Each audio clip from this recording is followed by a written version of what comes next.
Hello students, good morning. Welcome to PS Educare and Pragati science classes. हम लोग पिछले class में मैग्नेटिक मटेरियल पढ़ रहे थे, ठीक है, जिसके अंतर्गत हम लोग लगभग चीज़ देख लिए थे अर्थ मैग्नेटिज्म तक। उसके बाद हम लोग कुछ डिफिनेशन देखे थे, जैसे magnetization, magnetic intensity, magnetic susceptibility, permeability constant, ये सब का डिफिनेशन हम लोग देख चुके थे। अब जैसे कंडक्टर में होता था दो तरह का मटेरियल, एक कंडक्टर और एक इंसुलेटर, तीसरा एक और था सेमीकंडक्टर, ठीक है।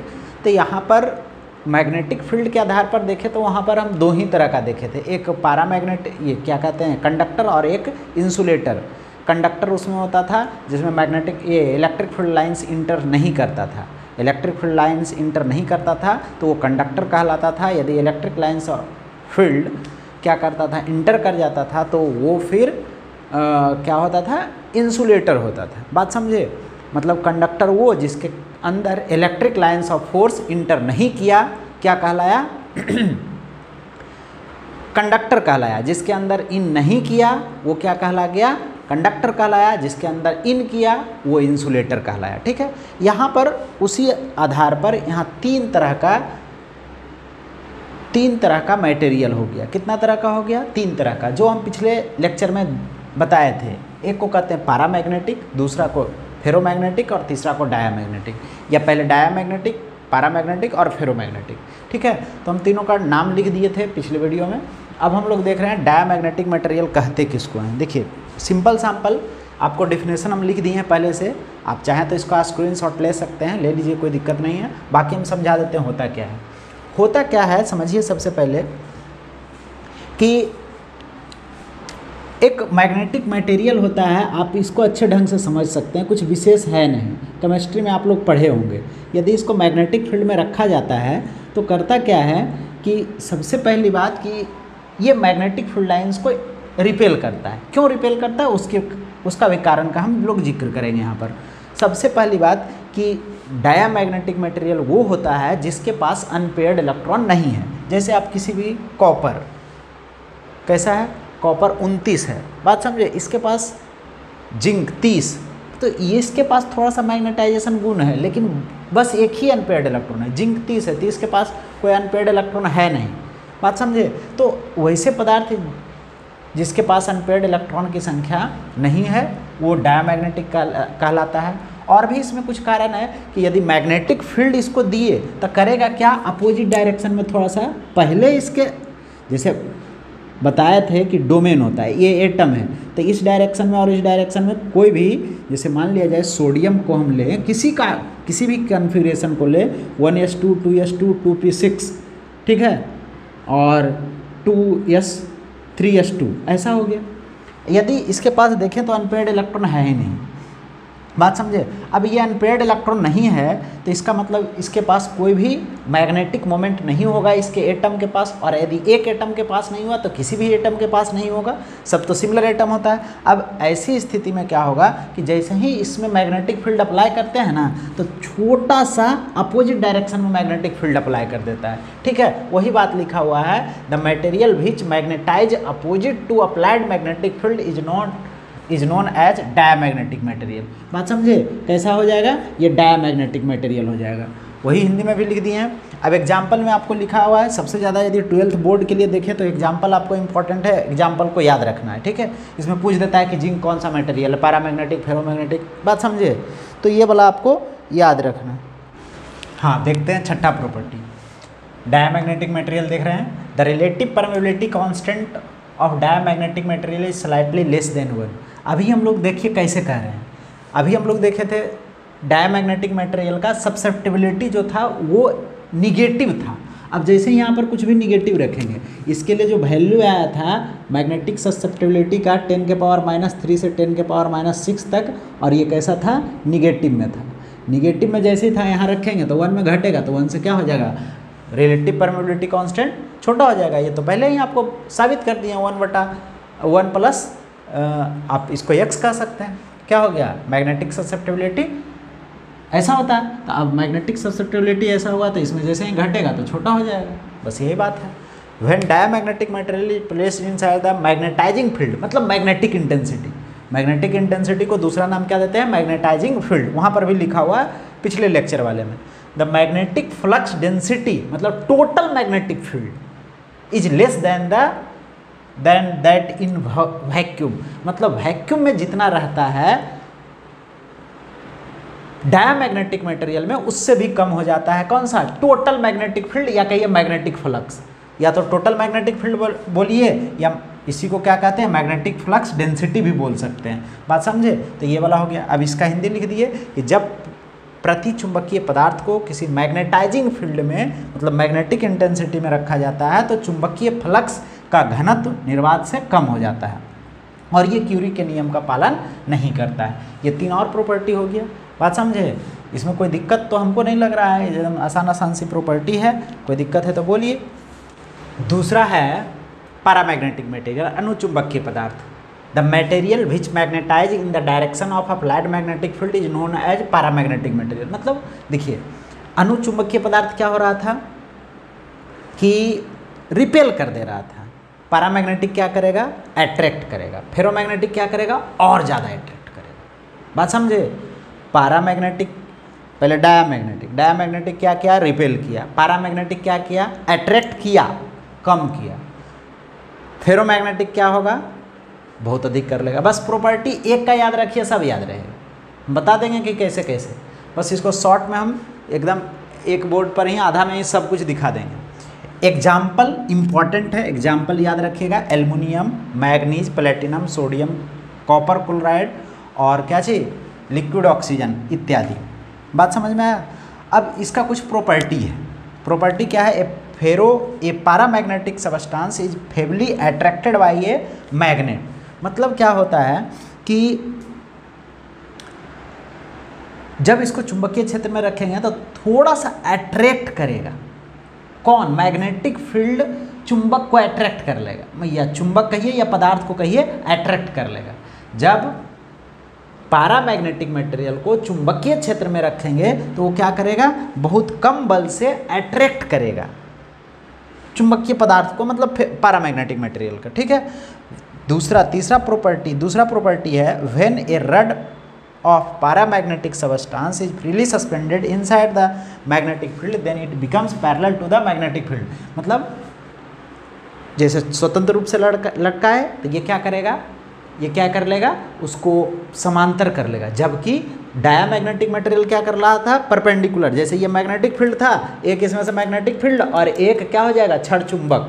तो एक दूसरे के परपेंडिकुलर हो गया तो कौन सा हो गया? डायमैग्नेटिक। पैरामैग्नेटिक होगा तो क्या होगा? ये मैग्नेटिक फील्ड में रखे तो ये उसके समांतर हो जाएगा। वही बात लिखा हुआ है कि अनुचुंबकीय पदार्थ की छड़ को चुंबकीय क्षेत्र में स्वतंत्र पूर्वक लटकाया जाता है तो वह चुंबकीय क्षेत्र की दिशा के समांतर हो जाता है। बात समझे? अब तीसरा प्रॉपर्टी है for paramagnetic substance magnetisation has a small and positive value. उसके लिए था स्मॉल एंड निगेटिव वैल्यू। किसका? डायमैग्नेटिक के लिए स्मॉल एंड निगेटिव। इसका क्या है? Small and positive. बात समझे? छोटा और धनात्मक पैरामैग्नेटिक के लिए। और तीसरा है क्या चीज? When paramagnetic material is placed inside magnetic field then magnetic field lines becomes slightly more denser. मतलब देखिए, जो पदार्थ रखे मैग्नेटिक फील्ड पहले से प्रेजेंट है, उसमें पैरामैग्नेटिक को रखे तो जितना उससे गुजरना चाहिए नॉर्मली क्या है? जैसे हम जा रहे हैं, क्या होगा? जितना डिस्टेंस पर प्रत्येक व्यक्ति जा रहा है उतना ही पर जाते रहेगा। लेकिन कहीं पर कुछ मान लिया जाए मैजिक दिखा रहा हो तो क्या होगा? वहाँ पर थोड़ा सा क्राउडेड हो जाएगा। मतलब वह अट्रैक्ट किया। वही बात यहाँ पर थोड़ा अट्रैक्ट किया। यदि कोई बड़ा सेलिब्रिटी आ जाए तो फिर क्या होगा? बहुत ज़्यादा क्राउड हो जाएगा। तो वही वाला बात होगा फेरोमैग्नेटिक के साथ, बहुत ज़्यादा अट्रैक्ट कर लेगा। ये अट्रैक्ट करता है लेकिन उतना अट्रैक्ट नहीं करता है। ठीक है। और मैग्नेटिक सब्सेप्टिबिलिटी, फेरोमैग्नेटिक नहीं, यहाँ पैरामैग्नेटिक लिखिए। यहाँ पैरामैग्नेटिक मटेरियल का हम लोग पढ़ रहे हैं। ठीक है। पैरामैग्नेटिक मटेरियल का क्या हो जाएगा? मैग्नेटिक ससेप्टिबिलिटी ये लार्ज नहीं होगा, स्मॉल होगा। और क्या होगा? स्मॉल एंड पॉजिटिव होगा। बात समझे? हाँ, यहाँ पर थोड़ा अधिक हो जाता है, पॉजिटिव होगा। बात समझ में आ गया? ये फेरोमैग्नेटिक मटेरियल का नहीं है बल्कि पैरामैग्नेटिक मटेरियल का, तो यहाँ पर गलती से फेरोमैग्नेटिक लिखा गया था। स्मॉल वैल्यू होता है और पॉजिटिव वैल्यू होता है। आप इसका चाहिएगा तो स्क्रीनशॉट ले सकते हैं, ठीक है। चलिए हम लोग आगे की कुछ प्रॉपर्टी देखते हैं। और देखिए तो पैरामैग्नेटिक मटेरियल का छठा प्रॉपर्टी क्या कहता है, रिलेटिव परमेबिलिटी कांस्टेंट जो होता है वो स्लाइटली ग्रेटर देन 1 होता है। क्यों 1 होगा, 1 से अधिक होगा? क्योंकि मैग्नेटिक ससेप्टिबिलिटी जो है पैरामैग्नेटिक मटेरियल के लिए, मतलब अनुचुंबकीय पदार्थ के लिए, वो ये वैल्यू रखता है 10 के पावर माइनस। ये बहुत छोटा वैल्यू है पॉजिटिव, लेकिन बहुत छोटा है 1 से 1/1,00,000 और 1/1000 इसके बीच में लाई करता है। मतलब क्या है, बहुत छोटा है। और बहुत छोटा भी संख्या को जोड़ेंगे तो 1 से तो बड़ा ना आ जाएगा, 1 में कुछ भी जोड़े तो 1 से तो बड़ा रहेगा, मतलब रिलेटिव परमेबिलिटी कांस्टेंट क्या हो जाएगा, 1 से अधिक हो जाएगा। बात समझे, क्योंकि मैग्नेटिक ससेप्टिबिलिटी पॉजिटिव है, छोटा है और पॉजिटिव है। When paramagnetic material placed inside a magnetising field the magnetic flux density is larger than vacuum. Vacuum में जितना magnetising field, total magnetic field रहता है उससे ज़्यादा हो जाता है किसमें, पैरामैग्नेटिक फील्ड। मतलब समझिए सीधा सीधी बात, मैग्नेटाइजिंग फील्ड का मतलब मैग्नेटिक इंटेंसिटी। जब किसी मैग्नेटिक मटेरियल में बाहर से फील्ड देते हैं तो जो टोटल मैग्नेटिक फील्ड हो जाता है उसका कितना वैल्यू रहता है, तो अलग अलग पदार्थ के लिए अलग अलग होता है। पैरामैग्नेटिक में क्या हो रहा था, वो घट जा रहा था, अपोजिट डायरेक्शन में डेवलप कर रहा था। ये क्या कर रहा है, उसी डायरेक्शन में डेवलप कर रहा है। तो इसका मतलब क्या हो गया, जितना हवा में होगा या कहीं निर्वात में होगा उससे ज़्यादा होगा, क्योंकि उसी डायरेक्शन में अप्लाई कर रहा है। वहाँ पर क्या था, जितना हवा में है उससे भी कम हो जाएगा। डायमैग्नेटिक मटेरियल के लिए, पैरामैग्नेटिक मटेरियल के लिए क्या हो जाएगा, ज़्यादा हो जाएगा। और ये क्यूरीज लॉ का पालन करता है। ये तीसरा देख रहे हैं क्या चीज़, फेरोमैग्नेटिक मटेरियल। कौन सा मैग्नेटिक मटेरियल, फेरोमैग्नेटिक मटेरियल। देखिए क्या होता है, इसको कहते हैं हिंदी में लौह चुंबकीय पदार्थ। क्या कहते हैं, लौह चुंबकीय पदार्थ। The material which strongly magnetise, यही अंतर है पैरामैग्नेटिक और फेरोमैग्नेटिक में। वो छोटा सा मैग्नेटाइज होता है और फेरोमैग्नेटिक क्या होगा, बहुत अधिक मैग्नेटाइज हो जाएगा मैग्नेटिक फील्ड के डायरेक्शन में, तो उसको कहेंगे हम लोग क्या चीज़, ferromagnetic material. The material which strongly magnetize in the direction of applied magnetic field is known as ferromagnetic material. Ferromagnetic material वैसा पदार्थ जो दिए गए चुंबकीय क्षेत्र की दिशा में तीक्ष्ण समझते हैं, तेज, अधिक भी लिख सकते हैं इसको, क्या लिख सकते हैं, अधिक चुंबकित होता हो लौह चुंबकीय पदार्थ कहलाता है। इसका मुख्य रूप से यही 3 एग्जाम्पल है और कुछ इसका एलॉय है, फेरस, निकेल और कोबाल्ट। फेरस, लोहा, निकेल और कोबाल्ट, ये 3 मुख्य इसका एग्जाम्पल है। बाकी जो एग्जाम्पल है इसी का एलॉय है। एलॉय समझते हैं, मतलब इसका मिश्र धातु है। अब देखिए कुछ इसका गुण है। सबसे पहले क्या है, a ferromagnetic substance is strongly attracted by a magnet. बहुत तेज, जो पैरामैग्नेटिक कर रहा था उससे ज़्यादा तेजी से ये काम करने लगा। बात समझे, स्ट्रॉन्ग अट्रैक्ट हो जाता है मैग्नेटिक फील्ड के द्वारा। लौह चुंबकीय पदार्थ चुंबक से निर्बलता नहीं, क्या होगा, चुंबक पदार्थ चुंबक से अत्यधिक आकर्षित कर दिया जाता है। बात समझे, बहुत अधिक आकर्षित कर दिया जाता है। बात समझे, मतलब पैरामैग्नेटिक थोड़ा सा निर्बल नहीं, निर्बल का मतलब कमज़ोर, स्ट्रॉन्ग का मतलब मजबूती से, अत्यधिक बल से आकर्षित कर लिया जाता है, तो उसको कहते हैं हम लोग क्या चीज़, ferromagnetic material. When a rod of ferromagnetic substance is freely suspended inside a magnetic field, then it quickly becomes parallel to the magnetic field. मतलब यदि किसी क्षण लौह चुंबकीय पदार्थ को स्वतंत्र रूप से चुंबकीय क्षेत्र में लटकाते हैं तो क्या होता है, मैग्नेटिक फील्ड के पैरेलल हो जाता है तेजी से। मतलब ऐसे लटकाए, जैसे ही गया मैग्नेटिक फील्ड में तुरंत एक प्रॉपर डायरेक्शन। जैसे अभी लटकाकर अर्थ ग्रेविटेशनल फील्ड में छोड़ते हैं तो धीरे धीरे ये रोटेट करते रहता है आराम से, कभी जाकर स्टेबल होता है। लेकिन जब फेरोमैग्नेटिक मटेरियल रहेगा और बायोमैग्नेटिक फील्ड में रखेंगे तो वो क्या करेगा, तेजी से क्या करेगा, समांतर कर देगा जिस डायरेक्शन में मैग्नेटिक फील्ड लाइंस। हम इसको फिगर से कुछ को हम फिगर से बहुत अच्छे ढंग से आपको तीनों के एक साथ दिखा देंगे, तब अंतर आपको पता चलेगा, इसलिए यहाँ पर फिगर नहीं दिखाएं।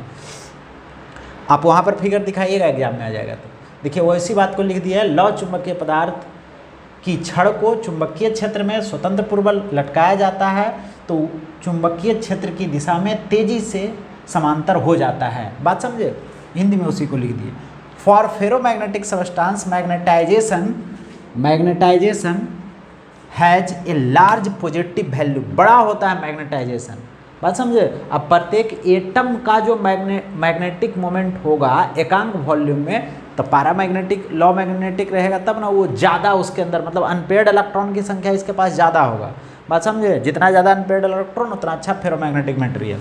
When a ferromagnetic material is placed inside magnetic field the magnetic field lines becomes highly more denser, मतलब जितना उसमें रहना चाहिए उससे बहुत ज़्यादा, यदि उससे 2 को गुजरना चाहिए तो वो 10 को गुजार लेगा अपने से, तो उसको कहते हैं फेरोमैग्नेटिक मटेरियल। और मैग्नेटिक ससेप्टिबिलिटी, इसी को हिंदी में लिखा हुआ है, लौ चुंबकीय पदार्थ की चुंबकीय क्षेत्र में रखा जाता है तो उसके अंदर इसका घनत्व बहुत अधिक हो जाता है। बात समझे, इसका घनत्व क्या हो जाता है, बहुत अधिक हो जाता है। मैग्नेटिक ससेप्टिबिलिटी जो होता है फेरोमैग्नेटिक मटेरियल का, वो लार्ज और पॉजिटिव वैल्यू होता है, ये आप नहीं लिखेगा, पॉजिटिव वैल्यू होता है, बस यही बात है। बात समझे, अत्यधिक ज़्यादा होता है। बात समझ में आया, सब में अंतर यही है। और है 1-2 प्रॉपर्टी, उसको भी हम लिख देते हैं। फेरोमैग्नेटिक मटेरियल का छठा प्रॉपर्टी, ठीक है, the relative permeability of ferromagnetic material is extremely greater than 1, 1 से बहुत बड़ा होता है, क्योंकि x का मान ही बड़ा था। मैग्नेटिक ससेप्टिबिलिटी भी क्या था, 1 से बहुत बड़ा था, या लार्ज वैल्यू था, इसलिए 1 से तो इसका बहुत बड़ा वैल्यू आ जाएगा।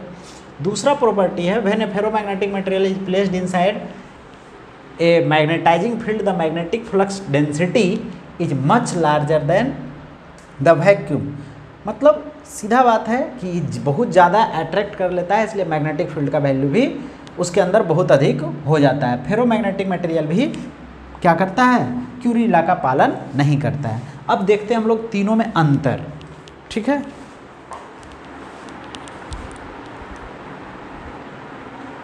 हाँ देखिए, अंतर समझिए तीनों में, सीधा सीधी एक बार हम सब पॉइंट को लिख लिए, इतना भी रिवीजन कर लीजिए तो सब कुछ हो जाएगा एकदम शॉर्ट में।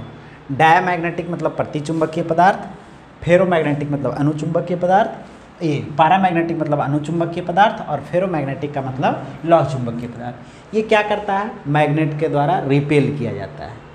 ये स्ट्रांग मैग्नेटिक फील्ड से, मतलब फ्री मैग्नेटिक फील्ड में किसी डायमैग्नेटिक मटेरियल को रखेंगे तो हाई मैग्नेटिक फील्ड से लो मैग्नेटिक फील्ड की ओर जाएगा।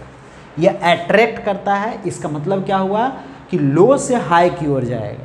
अट्रैक्ट हो रहा है मतलब लो, जिसे कैसे मान लिया कहीं पर भीड़ है और वहाँ कुछ अट्रैक्टिव चीज़ है, अट्रैक्ट कर रहा है हम लोग को, तो और ज़्यादा डेंसिटी की ओर बढ़ते जाएंगे, जिधर ज़्यादा है उधर और जाना चाहेंगे, क्योंकि वो चीज़ देखना है। और यदि वही रिपेल होता है, अच्छा नहीं लग रहा है, कहीं पर बदबू आ रहा है, तो वहाँ से क्या करेंगे, दूर भागेंगे। इसका मतलब क्या हुआ कि उस फील्ड से बाहर की ओर जाएंगे। वही बात हुआ कि पैरामैग्नेटिक मटेरियल चूँकि अट्रैक्ट कर रहा है, इसका मतलब क्या हुआ कि लो मैग्नेटिक फील्ड से हाई मैग्नेटिक फील्ड की ओर गति करेगा, यदि उसको स्वतंत्र रूप से छोड़ दिया जाए तो।